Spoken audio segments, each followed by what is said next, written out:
Anyway, as I said, today, because our Germans are still on their massively long course where they're learning how to do whatever it is, but they're not learning how to necessarily smile. They're learning how to cope, manage their time, and so on. One of the great things I think I said yesterday is that when you come, you're going to change as people, you're going to develop. And one of the things you're going to have to do, and you will do, is learn how to manage your time in a different way from now because you're going to be in a different setting. And you'll come out of there with skills. You're going to come away from Spain with new skills, okay, which are going to be different. But today we're going to talk about Spain itself, okay, España, um, and some of the challenges also which might come. There's some really important information coming today. This is actually meant to be our fourth session. So sessions 2 and 3, we will do those tomorrow and Friday. So Spain, okay. Well, here's a question for you. First of all, here we go. How the nav is coming in. Okay, so here's a question. How well would you fit in Spain? How well would you fit in Spain? Here's some questions for you. So just have a quick look. Oops, there we go. Wrong way. Just have a quick look for a couple of minutes.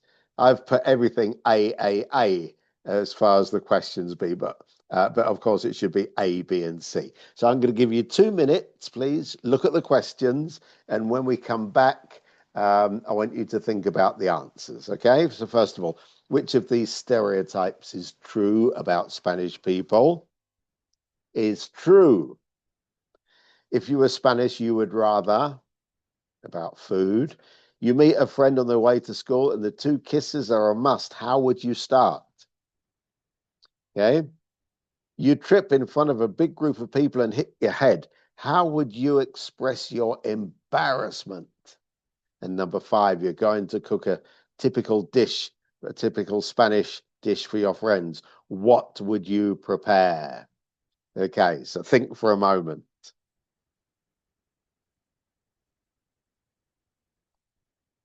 And if you like, question number 1, please. A, B, or C? Just write your answer in the chat box. Is it going to be A, B, or C?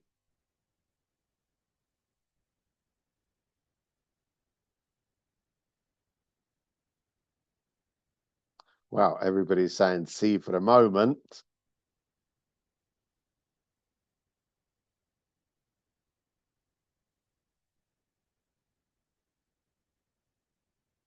Okay. What about question number 2 then? A, B, or C?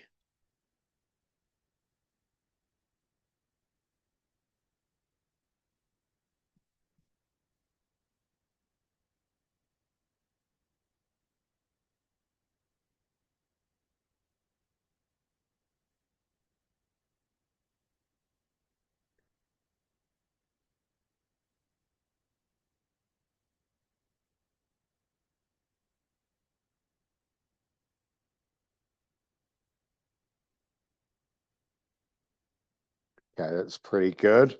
Pretty good. What about 3 then? A, B, or C?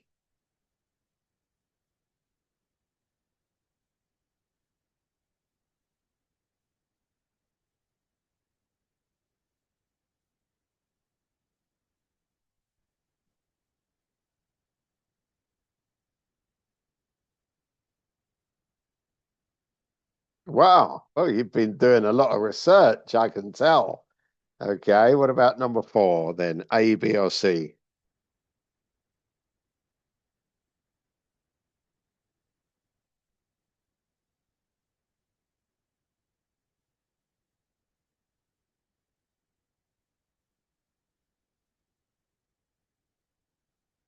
Okay, I can tell you're all Googling this, aren't you?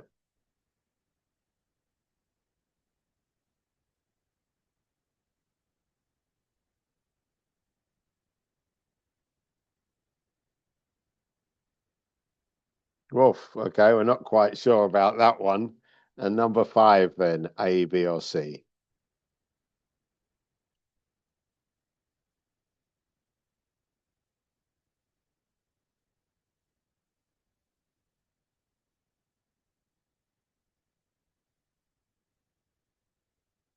Also, a bit of we're not agreed about that. We don't all agree about that. Well, let's see. Okay. So, which of these stereotypes is true about Spanish people? Obviously, most Spanish people are friendly and have a warm personality. Okay. This is the truth. Not all Spanish people love to party. And we've spoken about this yesterday. Okay. That sometimes, and this is important for you, when you are coming into a new group of friends and you see, wow, everybody's talking about, you know, yeah, let's go out and, we're going to get some shots. And it's vodka and Red Bull. And and suddenly you're seeing the guy next to you has had three, four vodka plus and Red Bull. And you go, well, I better do this too to fit in. No, you don't have to. Okay. You don't have to. So, being outgoing and loving to party is one thing, but you should know your limit and you should feel safe that you can experiment in within a group of friends. You might not drink. You might decide, well, I'm going to try alcohol for the first time. Fine. But, you do that within reason with the friends, with the people you're with. But it doesn't mean that if everybody says, well, we're going to stay out till 6 a.m., which you can in Spain very safely, you don't have to. Okay. You don't have to. And I will tell you, when we come to orientation in Madrid in September, do it, experiment, see how you feel. Okay. You're right in the center of Madrid. There's lots of clubs and pubs and bars, and you're absolutely welcome for those 3 nights. Let it rip. Okay. But yeah, most Spanish people are friendly and have a warm personality. It means you can strike up a conversation with anybody, anywhere, basically. Okay. And most Spanish people really will help you. And actually, I'll tell you a little secret. If you go around the world, you will find that most people in most countries are actually friendly and might not have such a warm personality, but they are friendly. This is a great, great thing for all of us. Okay. They're not lazy, all right? Spanish people are definitely not lazy, but this reputation came, I don't know when it started, but imagine, the last 3 weeks, temperatures have been mid to upper 30s, and literally between 2 o'clock and 6 o'clock in the afternoon, in the evening, it was virtually impossible to do anything outside, you know? So what does that mean? We have to, you'd be working until about 2 o'clock, and then you'd start doing some more work, in my case, about 7 in the evening until 10. So it looked like from 2 till 7, I was at the swimming pool or doing something, enjoyable for most of the day. Okay. But that doesn't mean that Spanish people are lazy. Okay. In fact, you'll find that Spanish people are very structured in their working time and in their relationships to do with work. Okay, if you were Spanish, would you rather eat? Okay, so you'd have a bigger meal for lunch and less for dinner. Okay, remember lunchtime. Anybody tell me what's a normal lunchtime, average lunchtime in Spain?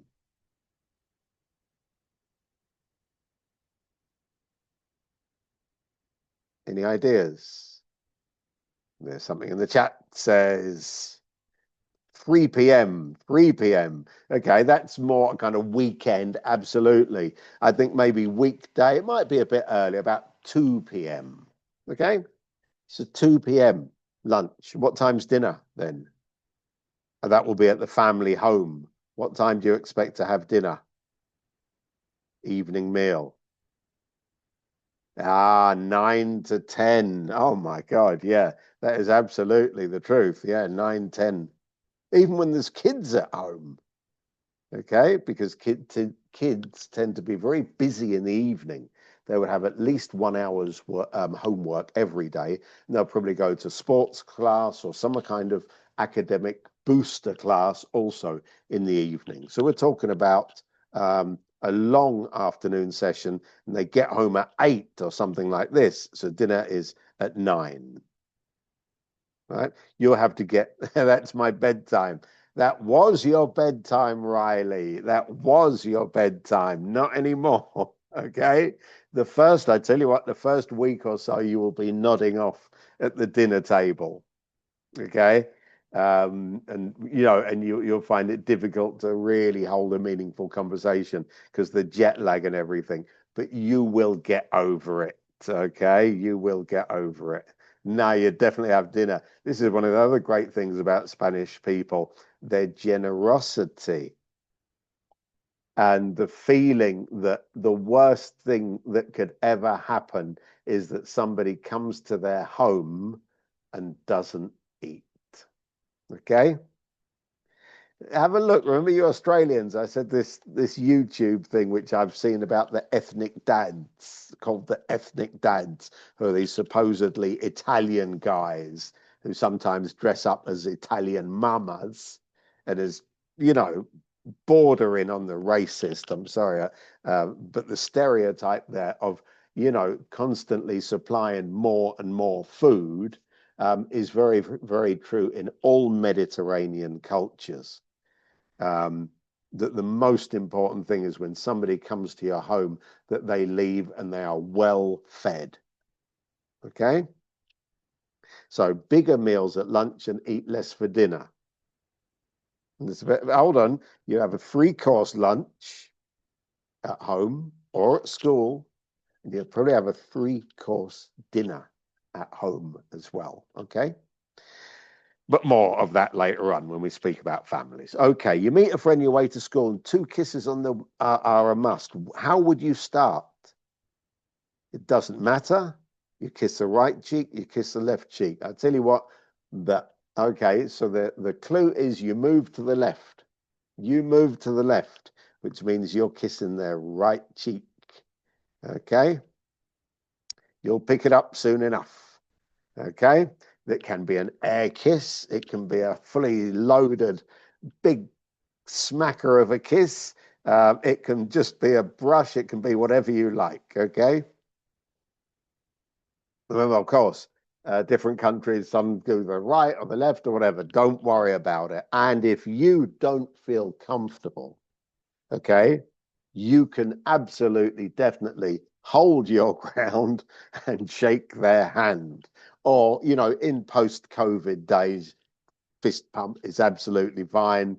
Okay. It's up to you. You decide what you feel comfortable with. Remember, though, at family gatherings, when the cousins, the aunties, the uncles, the grandparents, everybody's turning up, you might find yourself in a 20 strong kiss-a-thon, where you have to kiss everybody that you're introduced to. Okay, so make sure you've got good lip balm or something to keep your keep your lips well moisturized. Okay, all right then. But again, if you feel you're going to wait and see how you feel, then absolutely fine. Just shake somebody's hand. Okay. Number 4, you trip in front of a group of people. Of course, it is que vergüenza, which means, how shameful for me. Okay. Vergüenza is a word which has many, many different, like shame. It's, it can be a slight shame, slightly embarrassing, or it can be something which is full on real, you have been shamed, right? But in this one, it's just a very light one, a little bit embarrassing. Not estoy embarazada. What does that mean? Estoy embarazada. Anybody? What does that mean? That means you're I'm pregnant. pregnant.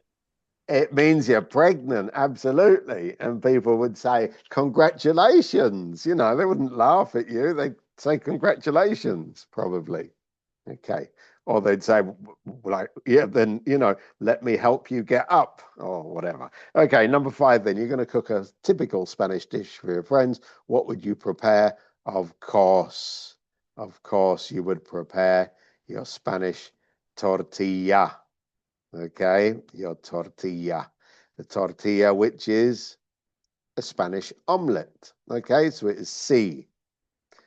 So I can't quite Can't, I don't know why. Anyway, so it is C. It's the Spanish tortilla, okay, which is made out of what? There's three main ingredients. What are the three ingredients for a Spanish tortilla? Somebody comes down here and says to me, eggs, good. Of course, you can't make a tortilla without eggs. But yeah, eggs. What's next?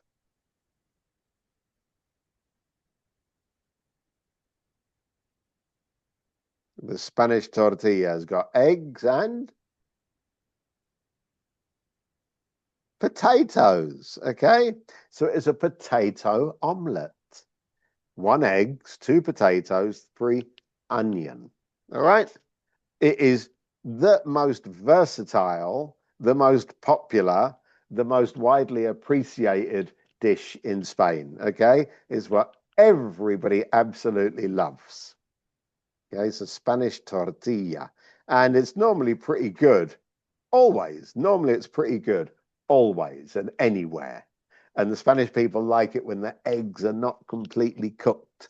And like, so it's a big tortilla. It's probably about sort of 4 to 5 centimeters thick. Okay, the size of the frying pan. They might have put in there 6 eggs, 8 eggs, 12 eggs. They might have put in there 6, 8, a kilo of potatoes and an onion, and it's cooked in about 20 minutes. And when it's still kind of runny and liquid inside, that for them is the great delicacy. So Spanish tortilla. Okay. Fajitas, tacos, and so on.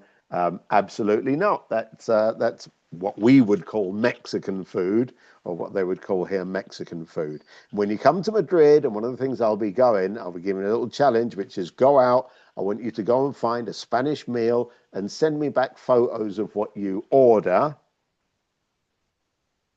And everybody comes back and they've all been to Mexican restaurants, okay? Absolutely fine. There's no problem. You eat what you like when you're with your friends, with your colleagues. But Mexican food, strangely enough, is relatively new to Spain. Okay, so there's nothing like a fajita or a taco within the within the Spanish diet. All right, so Spanish food is quite different. We'll see that later on. We'll see that in a minute, actually. Here's a question. What do Spanish people worry about? What do Spanish people worry about? What do we all worry about? I mean, number one, we all worry about peace, right? At the moment, we all worry about peace, and I think we all probably worry about our health. Well, those are basic things. But let me put you into two groups. I'm going to put you into two groups, 2 rooms. I want you to try and make a list. I'll give you 5 minutes, a list of things which you think Spanish people worry about. What is on their mind? Okay?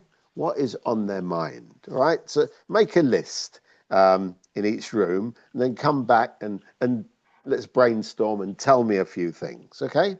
So this way we can see if the breakout room feature works. So I'm going to put Greta, Nicholas, and Riley in one, and David, Nav, and Samantha in another. And you tell me, what do Spanish people worry about?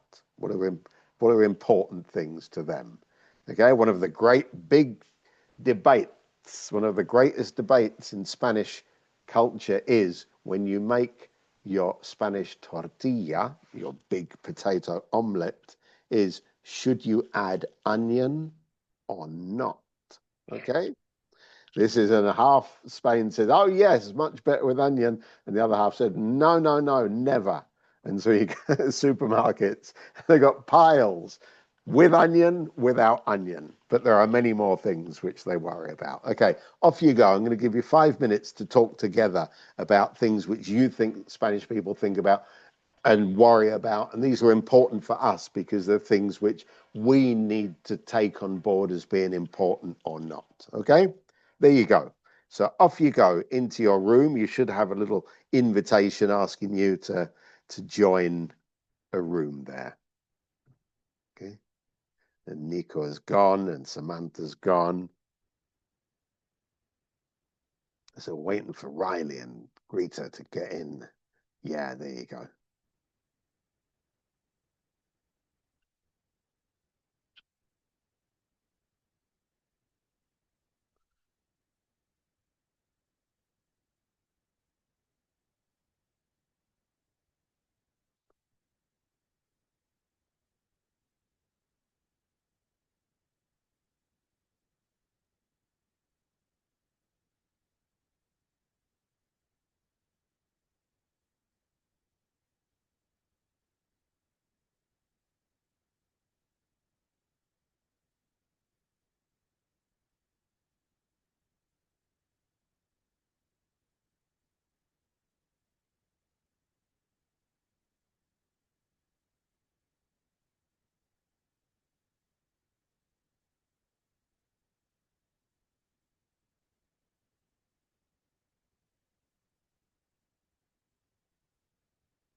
Okay.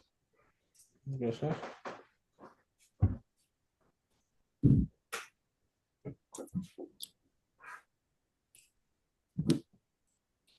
Okay, we're back. Are we back? Yes, we are. Okay, Mm. thank you. Oh, we're not all back. Okay, a few people are still out. David and Nav and Samantha, they're probably having a worry.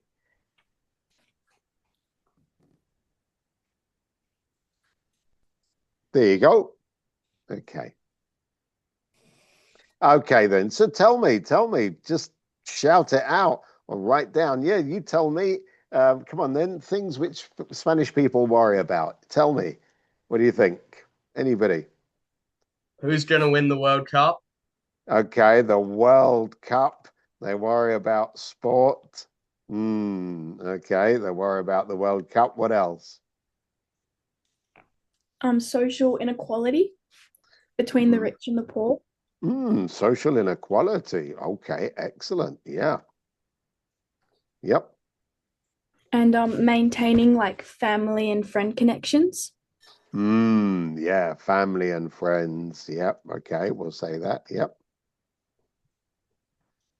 We had education, and then like that ties into like the unemployment rate too in Spain. So maybe because they're really structured with their education, and if they're always doing like an hour's homework each night, that must be important. And then the unemployment rate's really high too, so it only seems smart that like you'd want to be better educated. Mm-hmm. Okay. Anything else? Maybe healthcare access. Sorry? Healthcare access. Mm-hmm. Okay. Yep.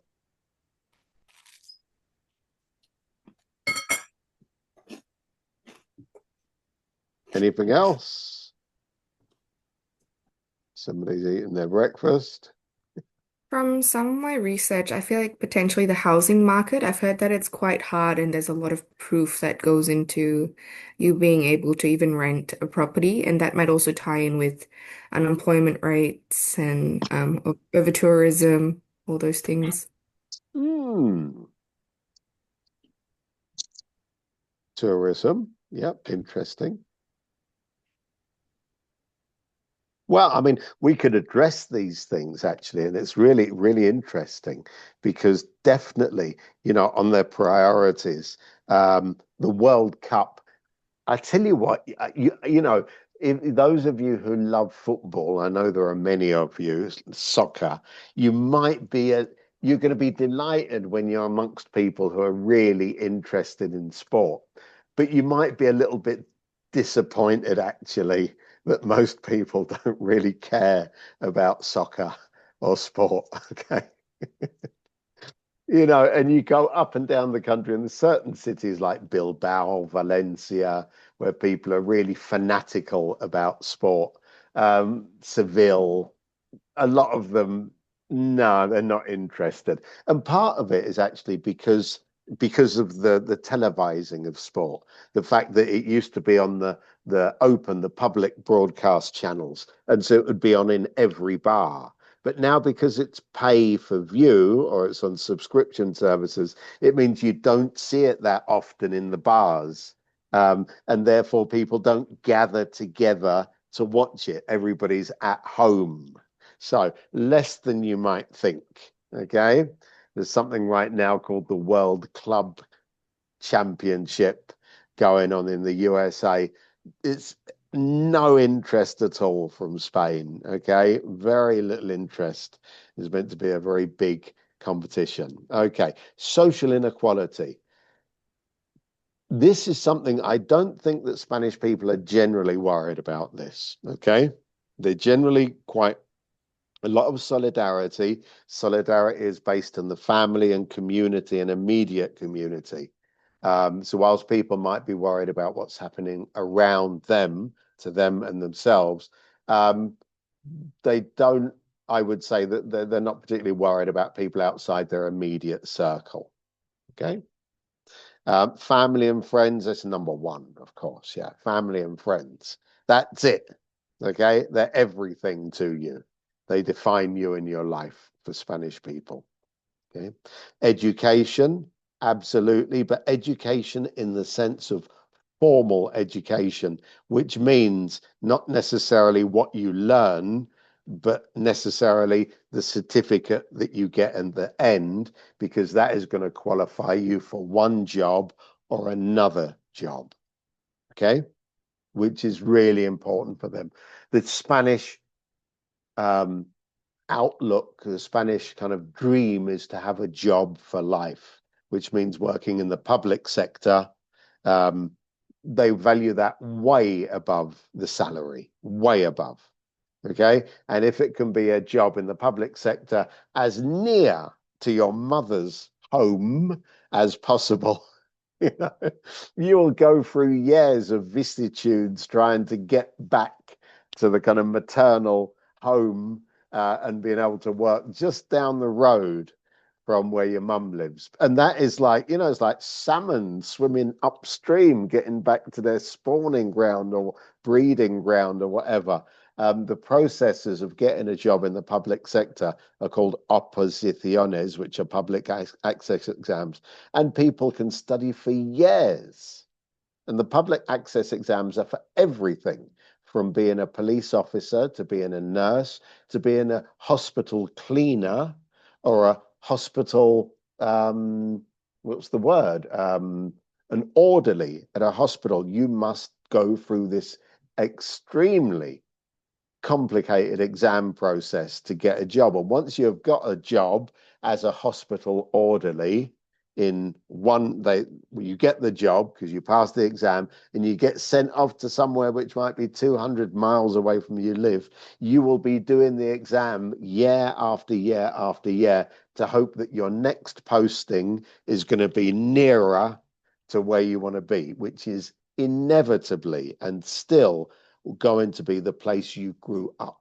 Okay. So really important how education and employment go hand in hand. I had we had a Canadian volunteer a few years ago, too many anecdotes, I know. A Canadian volunteer a few years ago who was up in a small town in the Basque country, lovely people. She was a lovely volunteer. It was a lovely school. But she was alone. She was quite isolated, didn't have other volunteers around her, and she found it quite difficult to integrate. And people said, well, we're trying to get her involved and introduce her to new people. And one of the people said, well, I had the same experience when I first came here. I said, oh, you were cut off from your friends and family. He said, yeah, it was terrible. I suffered greatly, the first 2 or 3 years. I said, where are you from? Now, he was in a place called Durango in the Basque country. And he had been sent there from a place called Amorebieta, which is about 30 miles away. This is 40 kilometers or 45 kilometers away in the same province. And he was telling me what a massive upheaval that was for him, and trying to equate it with our 18-year-old Canadian first time away from home, what she was going through as far as adapting to Spanish life was. So, that just shows how important those things are. Family, friends, education, employment. Okay. And healthcare access. Well, I'll tell you something about healthcare access. Spanish people, I would say, were not particularly worried about this, mainly because the Spanish healthcare system has been progressing and advancing and developing until it's now, I would say, at its absolute peak, with absolutely free universal healthcare for everybody, with very modern hospitals, a very automated system for making appointments and getting specialist healthcare. So people just expect this to continue. So they're not particularly worried. The Spanish health system is actually in very, very good health. Okay. Right. What Spanish people worry about? Money. Okay. Spanish wages, salaries in Spain are low. And inflation has been very high. So people do worry about money, but Spanish people don't like to talk about money. Okay? They don't like to talk about money. Everybody knows what everybody else earns, but people never talk about their salary. Okay? They just don't. They worry about home. What do they want from their home? They want that their home is a place where they feel at home. Their home must be clean and tidy. And something you'll find about Spanish people's homes is when you go in, and sometimes, is anybody actually living here? Because everything every day is put away and tidied up and washed up and dried and put back in its cupboard. And compared, I can tell you about homes I know in Canada and homes I know in the USA and homes I know in Ireland and the UK and in Germany too. It's very, very different. Okay. So, I mean, honestly, Spanish homes, they might be, up to date or big or small or whatever, but they're likely to be absolutely spotless. Okay. And even when, when you leave home, you have to clean it top to bottom and leave it absolutely spotless. Why? Well, just in case I have to ask one of the neighbors to come and water the plants, I want them to come and see that it's perfect. So there's a lot of cleaning goes on in Spanish Hello, homes. Josh. How are you?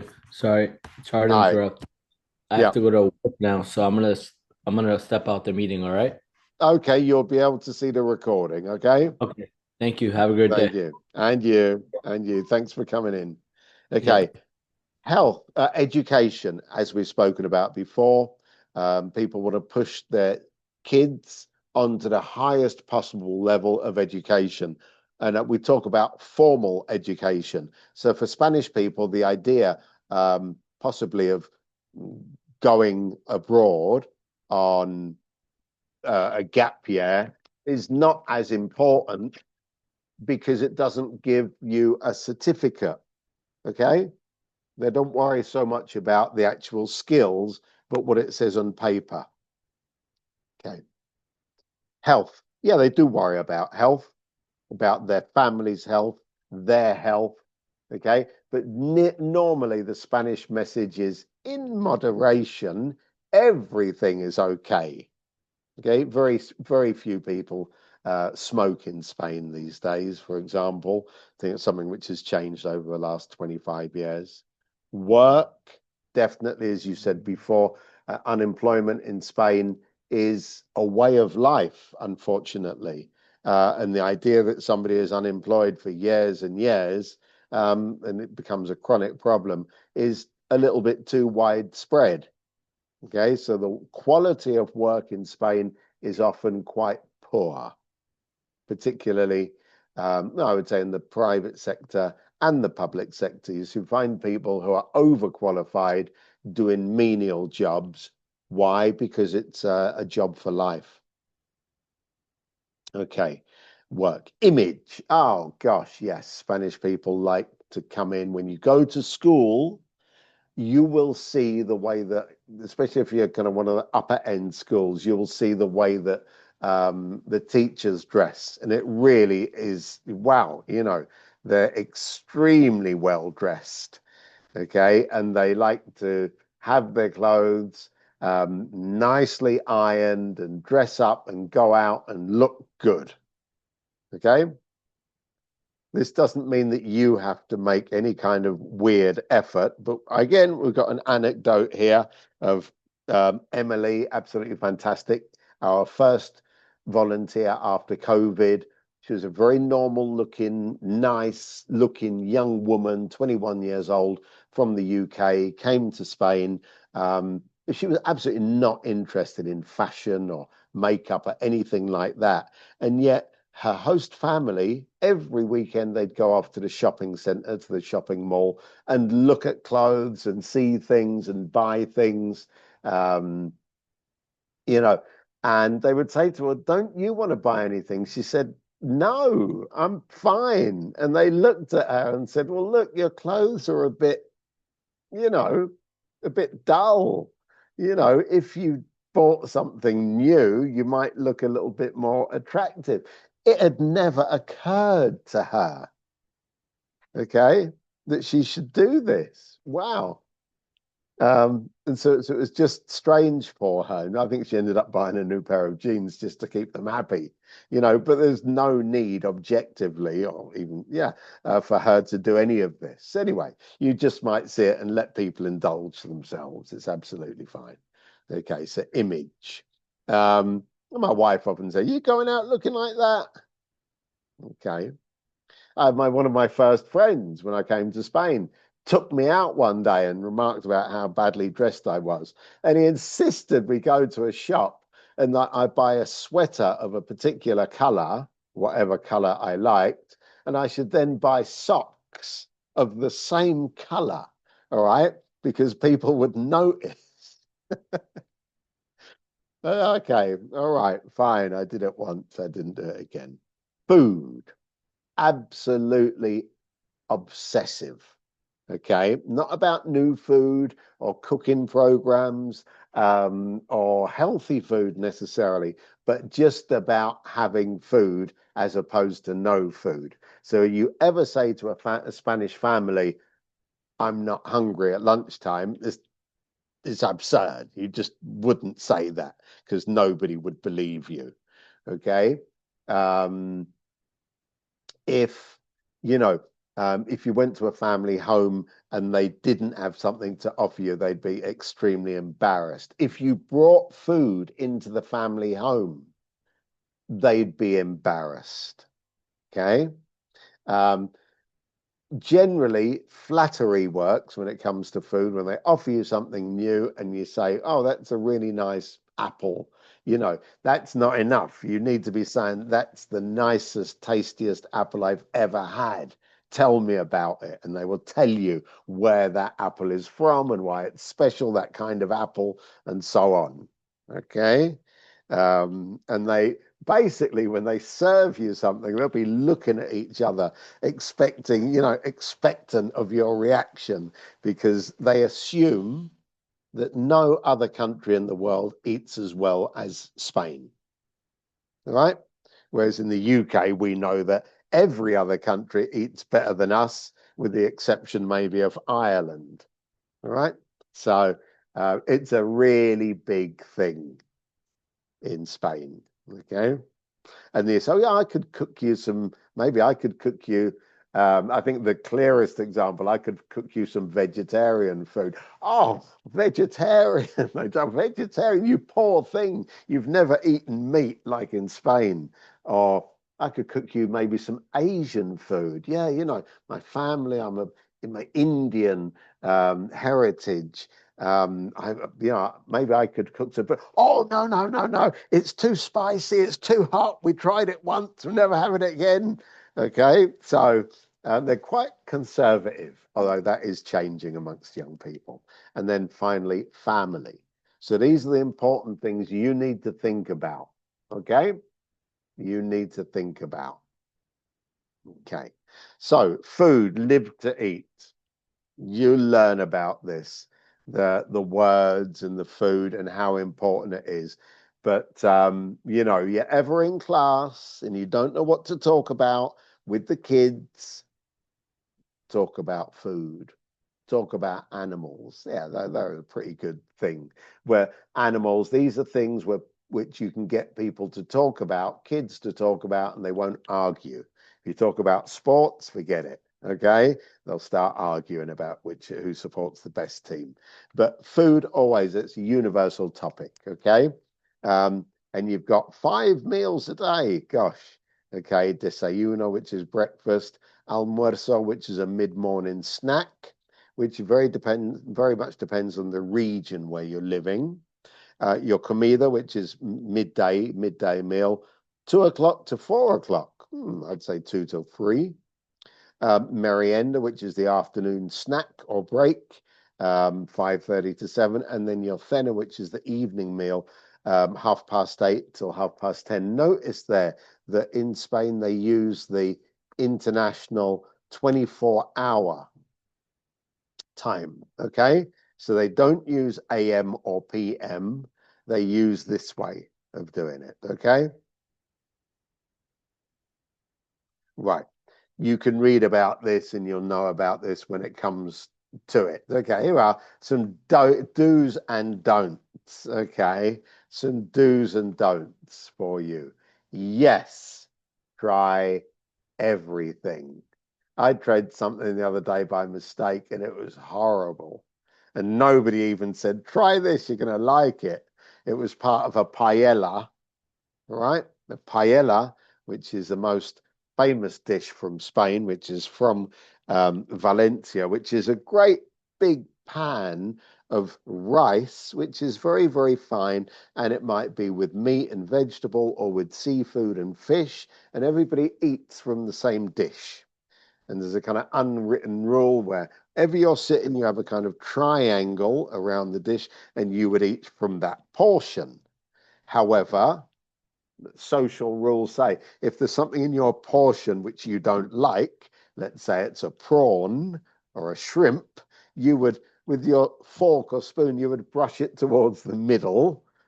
And then whoever likes prawns would be able to then pick it. It goes into a kind of communal area. Okay.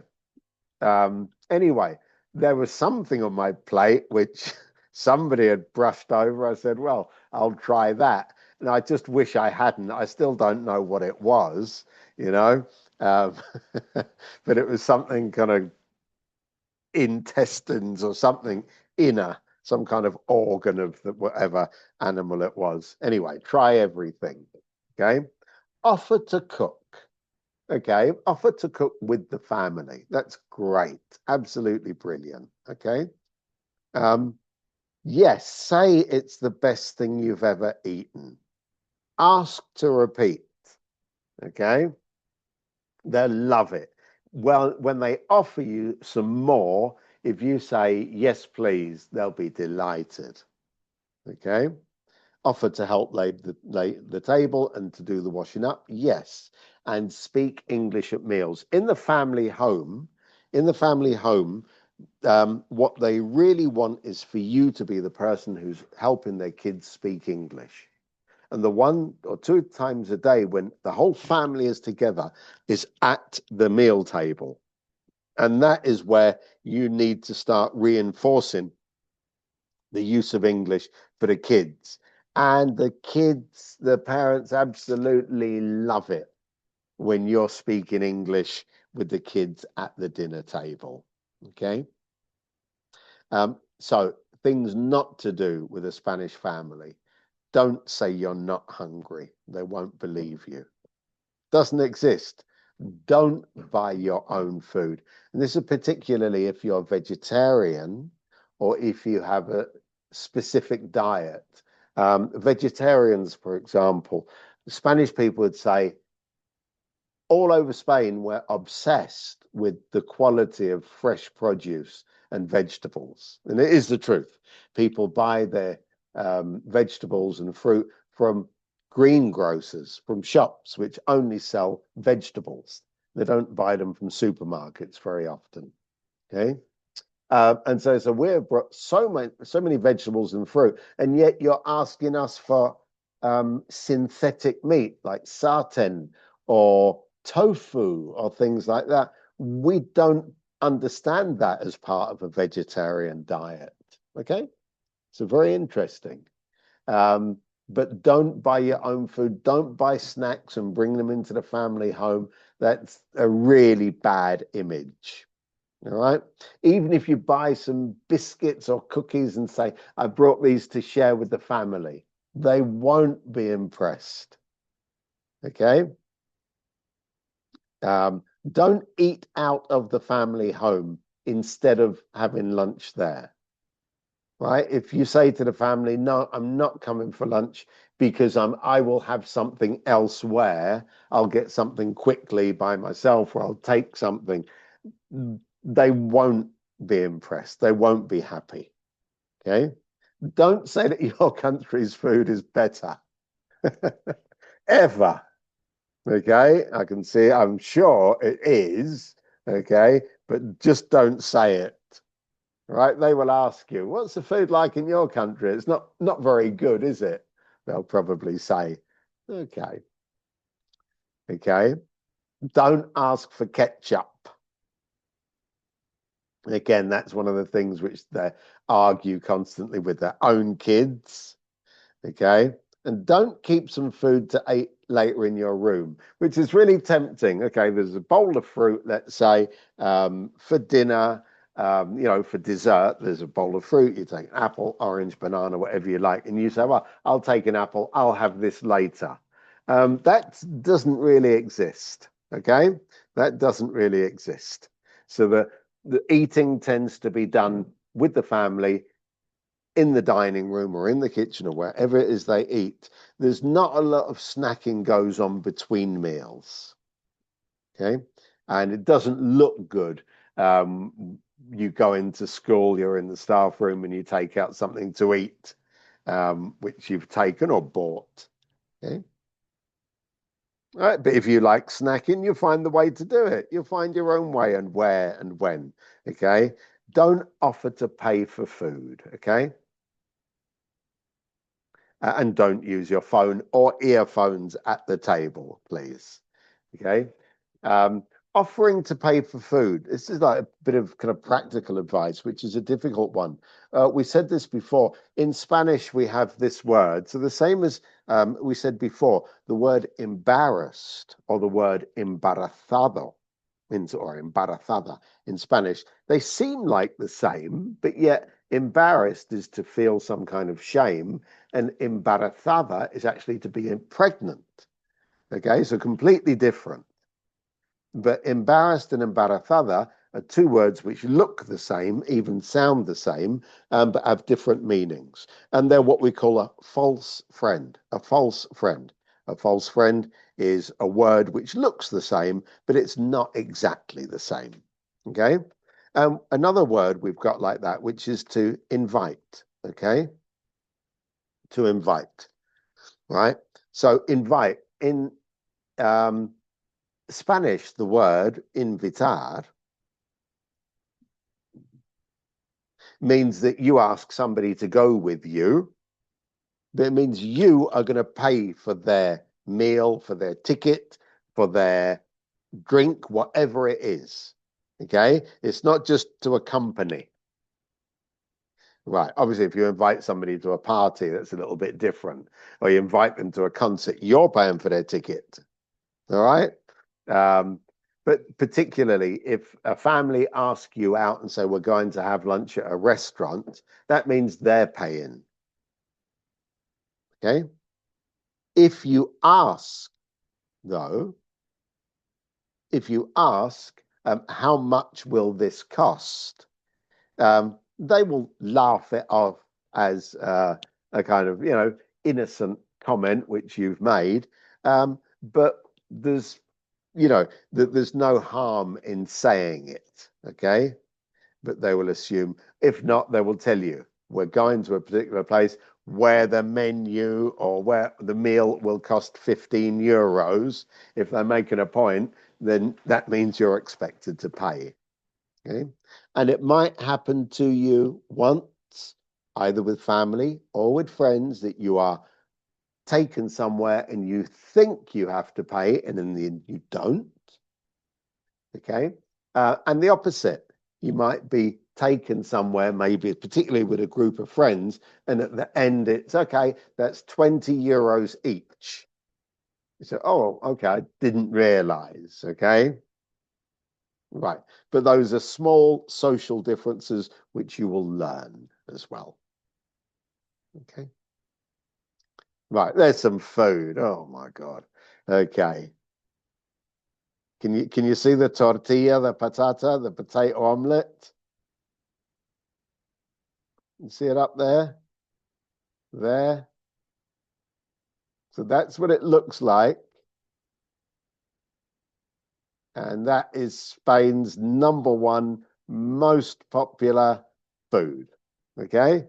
And everybody likes it, young and old. And I think it's probably between this, the tortilla, and the croquetas. Okay. The croquetas, which are sort of fried. It's kind of, croquetas, it's a fried thing. So it's deep fried with breadcrumbs, and it's crunchy and it's warm and it's savory, and it might have inside bits of egg or mushroom or onion or ham or bacon, and it's normally quite a nice thing to have. It's a nice snack. Yeah, it's all right. People like them. But I tell you, if you want to play safe, you go with a tortilla. That's normally going to be made much better. There's our paella. You see the paella? It's in the round dish. Okay. And then there's kind of other kind of regional things like the morcilla, which is a blood sausage. Okay. A blood sausage, which is deep fried as well. Wow. If you taste it, you wouldn't know it was a blood sausage. You'd probably say it's really nice. And then they said, it's just made out of pig's blood. And you go, oh, God, I'm sorry. Pork, particularly in Spain, is very, very popular. Okay. Pork is very, very popular in Spain, to the extent that the Spanish say that they eat every single part of the pig. Okay, every single part. Depends a lot on regions. If you don't like pork, if you don't eat pork, it's not a problem either. The Spanish people would just say, poor thing, she can't or he can't enjoy all the delicacies, right? And you say, oh, pig's brain, really? Fried with a bit of batter and it's nice and crispy, or pig's feet. Or pig's tail, or pig's snout. I mean, honestly, they eat every single part of the animal, and it's a great delicacy. Okay, there you go. Up to you. Okay, you try it if you can. Okay, so typical Spanish dishes, which I think maybe when you come to Spain, you'll have time to think about it. Okay, what I want to give you now is actually a very brief history of Spain. Spain has got a marvelous mixture of cultures. Okay, and today it's Spain, so much like Italy, which was a group of different states who all got together in the 19th century. In Spain, this happened a little bit before. And by the by the end of the 17th century, I would say that Spanish was this homogenous country, which we can call Spain. But originally, we could say, well, there were kind of Visigoth, well, there were kind of all sorts of Iberian cultures previously. But it was the Romans who came here in the 2nd century before Christ, okay, in the modern era. So they invaded.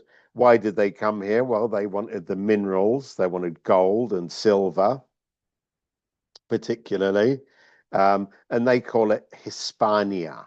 Hispania was the name they gave to the whole peninsula. And they set up the main ports, Valentia. They set up Taraca, which is now called Tarragona. Okay, so Cadiz, which is called Cadiz, right?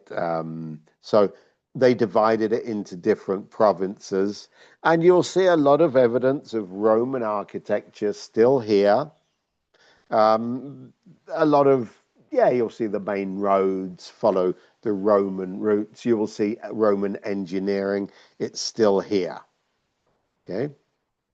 After the Romans, which is basically the Romans had got all the gold and silver and gone back home, and the decline of the Roman Empire, then came the Visigoths. Okay, the Visigoths from the north. To be honest, they didn't contribute much in the way of culture, architecture, or anything else. So you could say the Romans, when you come to Spain, you can go to cities, you'll still find the Roman theatres beautifully preserved, amphitheatres. You will still find the aqueducts perfectly preserved after 2,000 years. Okay, so it's absolutely something to see. But really, the next big influence was the Moors, the Arabs, the Muslims who came in from the north of Africa. And this was by the year kind of 1700s. And they were here for 700 years. So that means as Spain as an entity has been under Arab and Islamic rule longer than it has been under Christian rule. Okay? And yet there's this curious kind of love-hate relationship with Islam within Spain. People from the north of Spain will go to great lengths to say that they were never conquered by the Arabs, okay, or by the Moors. Remember, the difference being the Moors are from the north part of Africa. The Arabs originated in the Arab Arabian Peninsula and started to dominate the Mediterranean until they got to North Africa and incorporated the Moors into their social and religious system. But they were all Muslims. Okay, so this great place, which was called Al-Andalus, which was the name they gave to Spain. And you will find many examples of Moorish and Arab architecture in Spain. However, they also brought very important things: engineering, mathematics, medicine, irrigation systems. They came to the peninsula and developed agriculture. And if you walk around, you will still see that the Arabic irrigation systems and agricultural systems, they're still being used today. You will still see them. Samantha, you will see them very definitely where you are because they're so visible all over. But that area down in the southeast of Spain, okay? The Christian kingdoms or the Christian kingdoms of the north of Spain joined together. during the late 15th century, and basically reconquered Spain and drove the Arabs out. They said to the Arabs, basically, by 1492, first of all, the Jews were expelled, okay, and they tended to fly to go to the north of Africa or east towards Italy, Greece, or Romania, or the Arabs then left again. But 100 years later, within 100 years, all the Arabs were told to leave as well. So Spain then became a Christian country again. Well, probably for the first time, actually. Anyway, so it became a Christian country. It became a very important part of Christianity, with one of the great shrines in the north of Spain called Santiago, which was a place of pilgrimage. Okay, so the pilgrims would travel down from France through Zaragoza and across the north of Spain to Santiago, what is today called the Camino de Santiago, which is a very popular route for people who want to, whether they're believers or not believers, but you know, it's a very popular route. Okay. After Spain was reunited under Christianity, it became very powerful and conquered, much of America and brought back huge amounts of gold and silver and treasures from Mexico, from Argentina, from the Central and South America. And Spain became very rich, and culture, art, literature flourished in the 16th, 17th century. This was called the golden age of Spain. Okay. And that up until more or less the beginning of the 19th century, when society broke down, when a lot of the money, the riches which had been brought, had been squandered. And suddenly it became subject. It was invaded by Napoleon. There was the Napoleon War, the War of Succession against Napoleon, who came from France, where people took sides for or against. A lot of art and literature in the 19th century is influenced by this, particularly the paintings of Goya. Okay. This fragmentation ended up in 1936 in a civil war, which only lasted for 3 years, which was basically the fascist dictatorship, which that side was led by General Franco, who later became the dictator, but he was a dictator for nearly 40 years, which has left a great imprint on Spanish society. Okay. And so a lot of people feel that they were left out, and there are still historical scores to be settled. All right. Gratefully, luckily, there's no political violence in Spain. Okay. Luckily, there's no terrorism in Spain. But what we have got is, in this little country, we've got 19 different regional governments, and each one has got its own identity and its own flag and its own parliament and its own ministry for transport and its own ministry for tourism and its own weather prediction service and its own TV channels. And it's incredible, okay, the amount of what we might call bureaucracy, because everything is like 17 times what it would have been if it had been a united country. Let's say maybe like France, or maybe like the United Kingdom, where we don't have this level of fragmentation. But it means wherever you're placed, people in Madrid are going to be very proud that they're from Madrid and they've got their president and they've got their flag. And people from the Basque Country are going to be very proud they've got their flag and they've got their language as well. And in Valencia, they're going to be very proud of being from Valencia. That's enough. Valencian people, well, Spanish people think they live on that they are fortunate to live in the most the best possible country that anybody could possibly live.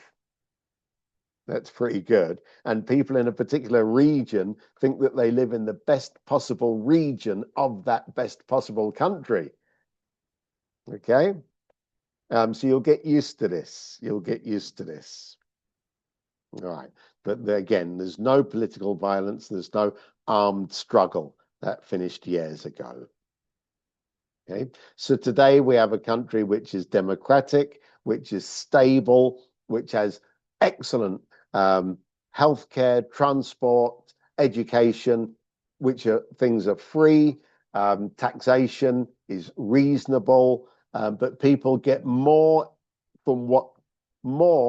from the system than what they put in the sense of their healthcare, their pensions, welfare, and education. Absolutely, this is the truth. Okay, so today Spain has a bona, like these are just a few things, okay, about Spain, has a bona cultural, which means everybody, when you're 18 years old, you get 400 euros to spend on culture, going to the cinema, buying books, going to concerts, going to festivals, going to the cinema, or buying video games. Okay, can you guess what most people spend the money on? Yeah. Alcohol. No, it's a bonus. You can't spend it on alcohol. It's only on things which are related to culture.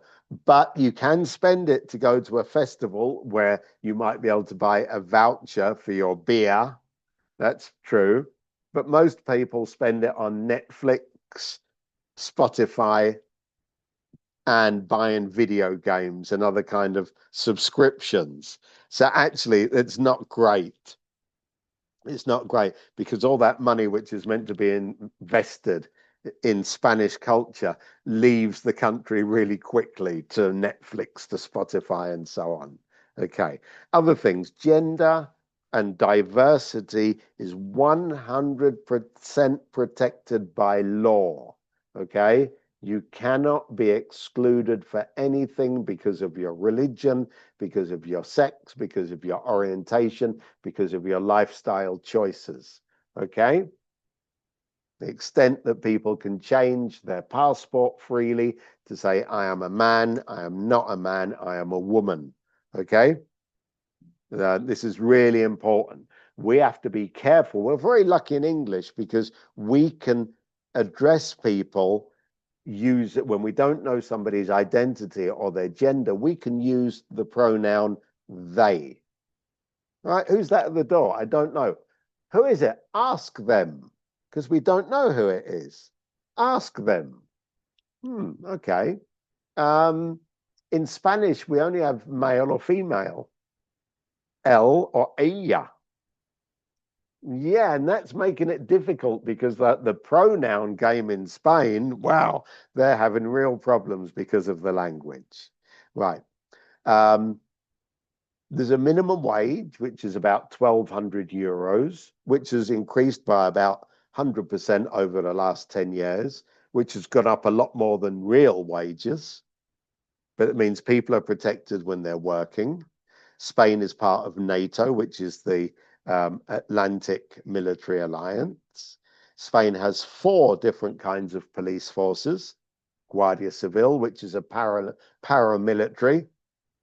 They look like soldiers. They're in charge of stuff like,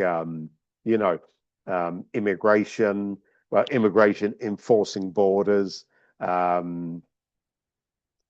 terrorism, drugs, things like that. National police, who are also, I mean, you see them, they're dressed in blue, look like a regular police force. Your local police, who are normally traffic and stuff like that, or when there's local fight breaks out in the street of your town or your city, they'll be there. And regional police, who are in different regions, who might take some of the responsibility from the national police. So it might be highway patrols and so on. But it's difficult sometimes for us because if something happens, you lose your passport. Now, which police force do I go to? You know, who do I have to speak to first? The Guardia Civil, national, regional, or local? Spain is the world's 3rd most popular tourist destination. 40% of Spanish people go to university. And apart from university, there's a massive vocational training program which is open to everybody, and it's a real safety net. So education is available for everybody, whether you continue at school or not. There are many, many kind of second and third and fourth and fifth opportunities. So you're getting training. Healthcare is free. Human rights are completely respected and protected, which means any form of racism or discrimination is an offence, and it's a punishable, it's a criminal offence. Years ago, it wasn't, and people would make remarks about other people from other cultures freely. They're not allowed to do that anymore. Part of that is because there is an emerging immigrant population. Okay, and you've come just at the right time where we're seeing diversity for the people who are coming out of university now, not only the people who are going into university. Right, it's a lovely thing to see. Lovely thing to see. Okay, so you'll find classes with children of different colors, of different backgrounds. And now it's getting to the best possible point where they're respecting each other. You see boys and girls, forming relationships across cultural boundaries, which is a great, great thing to see, which wasn't happening a few years ago. Okay, good. However, I'm going to say, I'm just going to take, let's take a 5-minute break, okay? And then we will finish. I just literally need to plug in my computer, all right? So take a 5-minute break and then we'll come back.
Okay, so I'm back.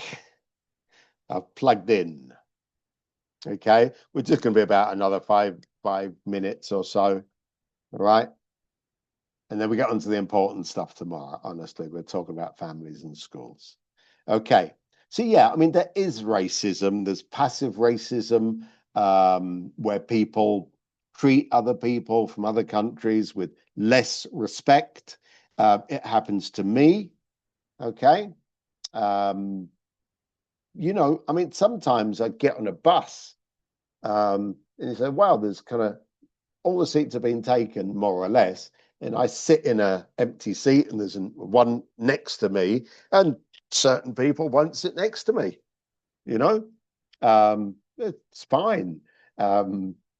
But, it's that kind of little things of people might feel threatened because of somebody's heritage or so on. So normally that kind of stuff. However, another thing which you should be aware of is one thing might seem like people are being racist or they're being hostile towards you. okay, because you're from another country. But it's also true that the Spanish are very, very blunt, okay? So if you are different because you got a tattoo, because you're wearing your hair in a blue crest, or because the color of your skin, or the shape, or the size, that you're very tall, whatever, Spanish people will turn around and stare at you, okay? And it's not, they won't point at you, okay? But they would be less obvious. It wouldn't be like, oh, look at that really tall man, to my left. They'd turn round, look at him, you're so tall. And people will say to you, you're very tall, or, you've got big feet, or something like that, with much less subtlety. And so sometimes I think we have to make the difference. My friend, one of my best friends, is called Hassan. He's from the United Kingdom, and so he came to visit my in-laws here in Spain. And uh, anyway, I had warned him. Well, he's Muslim, so he won't eat pork. And my brother-in-law, the first thing he came into the house, so you're Muslim, are you? He said, you're Muslim. How long have you been a Muslim for? You know, which is would be a very strange question. What do you mean? How long? For the whole of my life, of course. Okay. German people, Germans, there's a good one. A German came into a social setting where I was, and somebody was very, very blunt, said, oh, you Germans, how could you? That guy Hitler, he was German, wasn't he? Okay. And she very wisely said, yes, but you know what? We had a dictatorship, but it was only a dictatorship for like 4 years. You had a dictatorship which lasted 40 years. So she absolutely floored this person. But anyway, they're quite blunt sometimes. Sexism is an issue. Well, I tell you what, we thought that sexism had disappeared, okay? Or was disappearing. And I think the worldwide phenomenon now, in the rise of pornography, of people like Andrew Tate and people like that, means that it's coming to the fore again. And we're noticing amongst children the kind of very aggressive attitudes to this, which are starting to happen again. Okay, this is something which we need to change, and we need to work on and work with children, right? So nobody, it's funny because there's a certain level of society from kind of the 30 years up to 50 where we had expected previously a very sexist attitudes, and yet that seems to have disappeared, and it's coming down at the lower levels, the youngest levels. And there's been a lot of legislation about this. And we've got a law in Spain which says only yes is yes, solo sí es sí, particularly for female volunteers, but also for male volunteers. And that means the law says there is absolute protection against any kind of sexual violence, okay? Any unwanted overtures or, towards anybody, okay? And any kind of anything which happens between two people must be expressly consented, okay? And so that line is very, very clear. And I'm going to ask you to be very conscious of this. This is a legal point now. Okay, so if there's any question of any kind of sexual aggression against somebody, the aggressor would have to prove that the other person was consenting. Right? So it's very, very clear. And you must, again, that's about risk. You must take necessary precautions to make sure that you don't end up in a situation, right, where you are going to be victim, right? One thing's having your telephone stolen, all right? Don't worry about that. The most important thing about your phone is the information in it, not the actual phone, believe me, okay? And make sure you've got everything backed up. However, when it's physical, we're talking about a lot more. And so you've got to be careful. We'll talk about this. Okay, meeting people. And again, things you need to think about. People are normally friendly, they're casual, informal, but be careful when that personal space, when people are touching you and kissing you. And one thing is the kiss hello, right? But don't let people get beyond what you feel to be your comfort zone, okay? You will know when you feel like letting people into your comfort zone. And at the risk of appearing to be somewhat aloof, better to be safe always, okay? Listen. It's important to listen because Spanish people don't listen, all right? Spanish people interrupt when you're talking. You just get used to it, all right? And what you're going to get really used to, because your Spanish is going to be limited, you're around people who are speaking in Spanish, you're going to get used to unfinished conversations, okay? And a certain amount of frustration with that. Okay, but don't worry, don't worry. Luckily, you will have ways of meeting people who you feel comfortable with. And luckily, we've got WhatsApp groups. We got Meetup, which is an app. And I tell you, we've got a lovely volunteer whose social skills are not great. But he said to me, I'm not worried. He says, I'm not worried. You know what? Because I use Meetup. And Meetup, it's not like Tinder or anything like that, all right? Meetup is literally people who will post an event. Look, we're getting together because we want to have a picnic in the park in a particular place. Who wants to join us? You know? And if it's on Meetup, then it means everybody's welcome to come. Okay, so that's great. It's also, okay, we're going to a bar, we're going to a cafe because we'd like to practice English, right? We'd like to practice English. And therefore, if you see that, oh, my area, practice English, well, I'll go along and help other people practice English or form a theatre group, or we'd like to sing or whatever it is, okay? So Meetup, that's a good app. Right, comes on good approval, and it's not like one of those weird ones where yeah, supposedly people who like the same things, but what they really want is kind of relationship issues.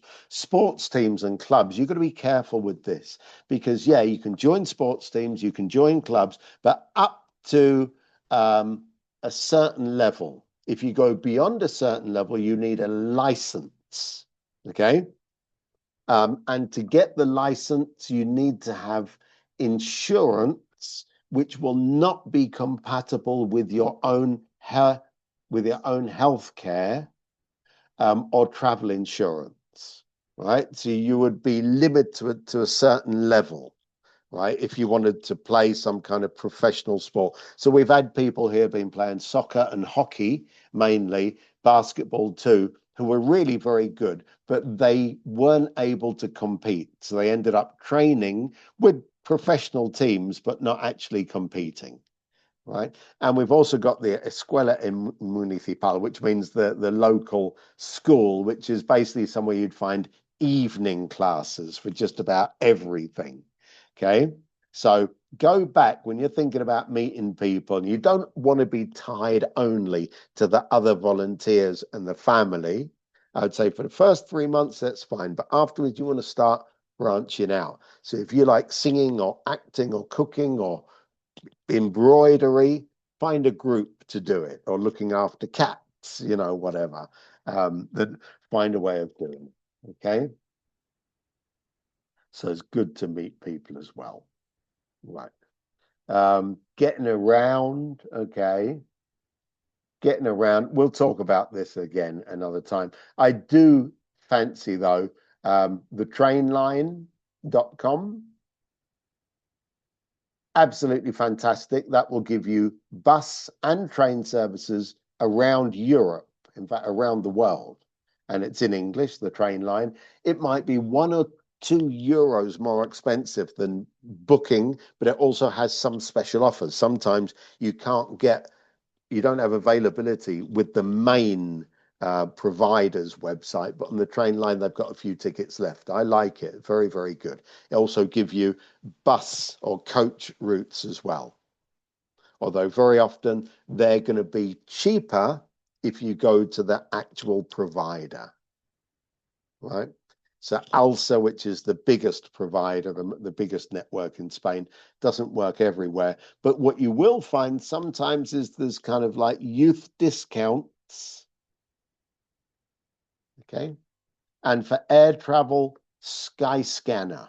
Skyscanner is our favorite in Europe. With Skyscanner, have a look. Have a look when we finish. Go on to Skyscanner and look for airfares from Madrid to Paris, for example, where you're thinking about spending a long weekend. Look at the prices, okay? They're ridiculously cheap. Okay, these things are changing. What I will say, whenever you can, you go onto some of the search engines, platforms to get the best possible deal. But then if you've got time, check it out. You know, it says the best prices with Iberia or Ryanair. Check out the real website to see if you get a better offer there. Okay, so sometimes it's better doing that. We're finding there's websites like Omeo, which never give the best prices. Okay, they always give worse prices than the real provider. So getting around, and when you get here, the other thing you have to do is local and regional transport normally has discounts for young people. Okay. You're going to have to ask where you are how to access those discounts. Okay, things like taxis, Uber, which is in a lot of Spain, Cabify, which is another one, tend to be really cheap compared to other countries. Really, really cheap. Okay, to the extent if there's two of you traveling, it's much cheaper to get a taxi than to get a metro. Right? Okay. And documents. Don't worry about these documents. There are things we're going to need when you get here. We'll talk about them at the beginning of September. So you've got a list of all the things. Then keeping in touch. We've said this before. WhatsApp's very important. And how will you get on in Spain? How will you get on in Spain? Aha. This is what you need to start projecting yourself. You need to start imagining yourself in Spain. Okay? Very important. You need to start watching some Spanish TV, right? And looking at the way that Spanish people talk to each other. Watch news programs in Spanish. Don't watch YouTube. That YouTube is absolute rubbish when you've got some, American or British or Australian tourists saying, yeah, I came to Madrid and I saw all these weird things. Look at what I saw. It's normally anecdotal and it's to make us feel like it's stimulating or it's weird or spooky. That's not it. What you want to see is watch a news bulletin from Spanish TV, okay, which is Televisión Española .s, TVE.s. Watching a news bulletin from any given day and watch what people are talking about and how they talk. What are they talking about at the moment? They're talking about the weather because it's so hot. Every day, the same people. Our reporter is in the street asking somebody about how hot it is. And people say, well, I eat ice cream. I always carry around iced water. I don't go out. I put on the air conditioning.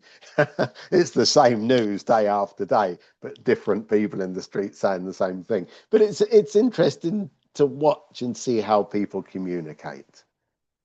All right. Right. So that is our session for today.